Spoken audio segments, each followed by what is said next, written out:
Okay, so the Google tool that I decided to use is the auto draw. I've never really used it before, and I was interested in it because I'm a horrible artist, but there's some times where I like to have, some sort of graphic or something for my students to be able to use, that we can kind of make connections and illustrations with and stuff like that. Anyway, so I was interested in auto draw because I thought, hey, if it basically the purpose is you can, if you click here, you can just draw normally, right?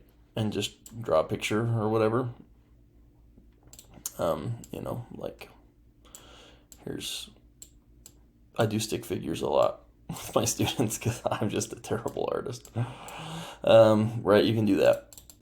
But if you click on this auto draw, what it's going to do is it's going to take the shape that you create and it's going to provide kind of like guesses, like, hey, were you trying to draw this? And there's going to be a whole list of them based on the strokes that you create. So, for example, let's say I wanted to do and I'm using my mouse here, and so it's just not very good.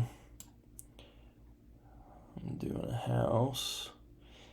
You notice there's options up there, right? And perfect. Now I can do a house and it inserts. Ooh, undo that. Got to click the select tool and it inserts a house in there for me. I can change the color.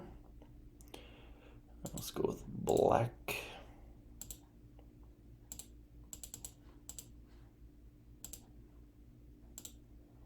Anyway, I think you have to do that beforehand. Yeah. And so there's my house, and then I'm going to draw a rock. And let's see kind of what they come up with. Oh, that looks pretty good. It looks more like a peanut, but what you can do too is you can select and then you can rotate it. And something like this I would use for my students. Again, this is just a really quick illustration, but at least for my students, I teach seminary and institute, and so there's a story in the Bible about a wise man who built his house upon a rock, right? And there's a lot of imagery and stuff in there. So something that's just sometimes helpful for my students is while we're talking about what the rock represents and how we build a house upon that rock, right? It provides, if I were to like draw this out, what I would do is I would print out a copy for them that we would be labeling, right? As we go through and study scriptures and be writing ideas and stuff like that. Which I could add a text box in here, right? And do like wise man built his house on a rock, and I can select it and move that down here, right? You can do all that kind of stuff. You could fill, if you wanted to fill stuff with certain colors, right? If I wanted to add yellow, I don't know. You can do stuff like that. You can add in shapes too, just like actual circles and squares and triangles. Lots of stuff you can do. I'm going to click undo.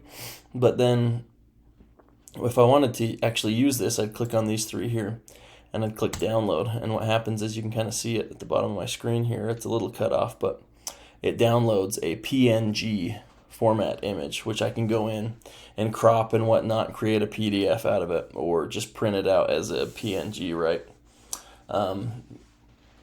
And then my students we could, as we're studying about this story about the wise man built his house upon a rock. That's just an example from my actual teaching. There's lots of other stuff you can do too. You can share it. There's this how-to, it kind of is a tutorial. It's great. There's shortcuts here that you can use.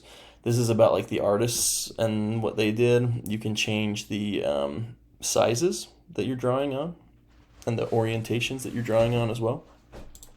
So there's a lot of functionality, a lot of really cool stuff you could do with this. I could see this being really fun for like younger students that are learning how to draw. Well, not necessarily learning how to draw, but younger students that just aren't very good artists yet, right? But they still want to create like a nice clean product without having to use like clip art or things like that. They can do something a little more custom and have it look nice, which would be really cool.